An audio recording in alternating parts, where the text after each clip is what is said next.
ঘর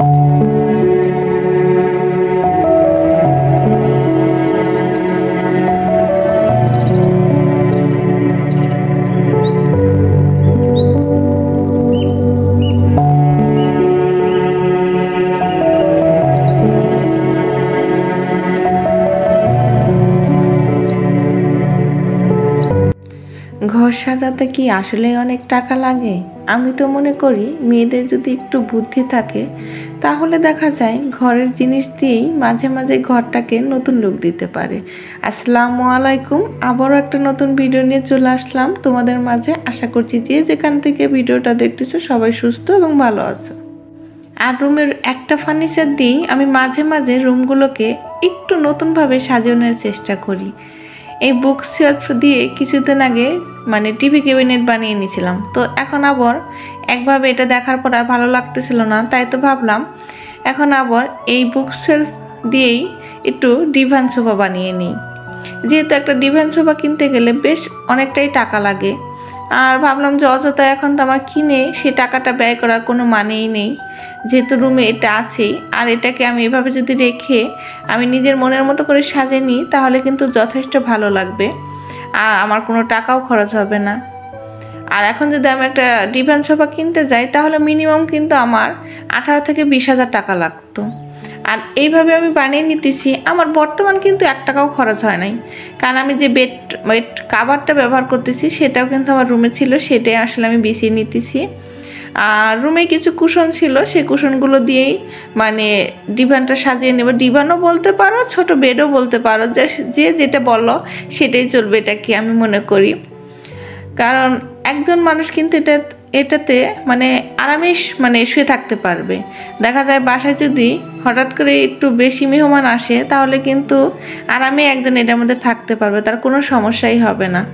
তোমাদের সাথে কথা বলতে বলতে সুন্দর করে আমি বেডটা গুছিয়ে নিলাম, আর গুছানোর পরে দেখতে কিন্তু একদম বোঝাই যাইতেছে না যে এটা কোনো বুক শেলফ ছিল। না বললে কেউ কখনো বুঝতেই পারবে না। এই তো সাথে আমি এখানে একটা আর্টিফিশিয়াল লতা ঝুলিয়ে নিতেছি, কারণ একটু সবুজের ছোঁয়া থাকলে দেখা যায় জায়গাটা দেখতে একটু বেশি ভালো লাগবে এই জন্য। আর আমার কাছে তো এই আইডিয়াটা অনেক ভালো লাগছে। তোমাদের কাছে কেমন লাগতেছে প্লিজ কমেন্টে জানিও। সো এই তো তোমাদের সাথে কথা বলতে বলতে প্রায় গুছিয়ে নেওয়া হয়েই গেল। আর মাঝে মাঝে আমি আসলে এরকম আইডিয়া বের করি, দেখা যায় কি একইভাবে একই ফার্নিচার একটাভাবে দেখতে আর বেশি একটা ভালো লাগে না। তখন মনে হয় কি যে এই ফার্নিচারটা বানিয়ে হয়তো বা অপচয় করছি, এখন আর ভালো লাগতেছে না। কিন্তু তখন যদি একটু বুদ্ধি খাটিয়ে ওই ফার্নিচারটাই আমরা অন্যভাবে কাজে লাগাই তখন দেখা যায় রুমে নতুন লুক আসে, আর নিজে থেকে অনেকটা আসলে ভালো লাগে।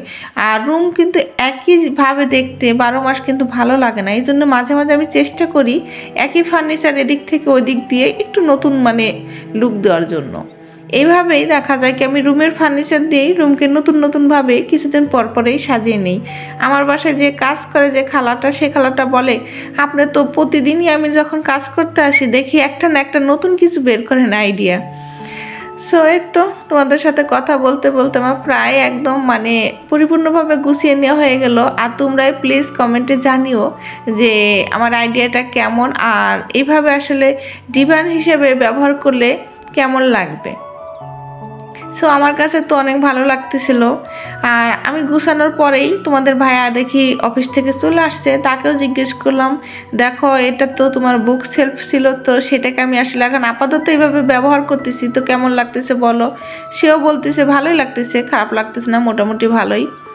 তবে আমার কাছে মোটামুটি ভালো না, আমার কাছে আসলে অনেকটাই ভালো লাগতেছে, যেহেতু এখানে আমার কোনো টাকা খরচ করি নাই, রুমে যা ছিল সেগুলো দিয়েই আপাতত সাজিয়ে নিছি। তবে আমার নেক্সট প্ল্যান আছে যে এটার মধ্যে যে ব্লক প্রিন্টের যে চাদরগুলো হয় সেটা ইয়ে করব, আর কুশন কভারগুলো নিব, তাহলে দেখা যায় জায়গাটা একটু বেশি ভালো লাগবে।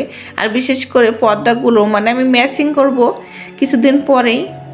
সো আজকে রুমে যেগুলো ছিল এগুলো দিয়েই সাজিয়ে তোমাদের সাথে শেয়ার করলাম, আর নেক্সটে কিভাবে আমি সাজাবো সেটাও তোমাদের সাথে শেয়ার করব।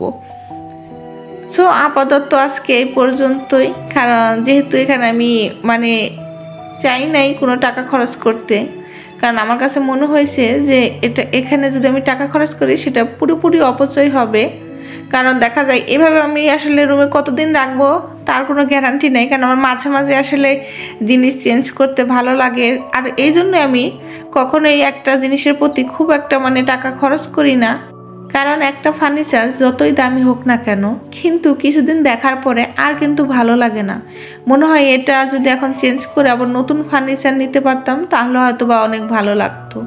কারণ আমি যখন নতুন নতুন সংসার জীবন শুরু করি তখন মনে হয়েছিল যে ফার্নিচার কখন বানাবো, কিন্তু বানানো হয়ে যাওয়ার কয়েক মাস পরেই এখন কেন জানি আর ফার্নিচারগুলো ভালো লাগে না। মনে হয় কি ফার্নিচারগুলো যদি চেঞ্জ করে আবার নিতে পারতাম, কিন্তু এত তাড়াতাড়ি চেঞ্জ করলে তো দেখা যায় কি মানে অনেক টাকাই মানে লস লেগে যাবে। এই জন্য আসলে কি এখন বিক্রি করতেও পারতেছি না, আবার নতুন ফার্নিচার নিতেও পারতেছি না।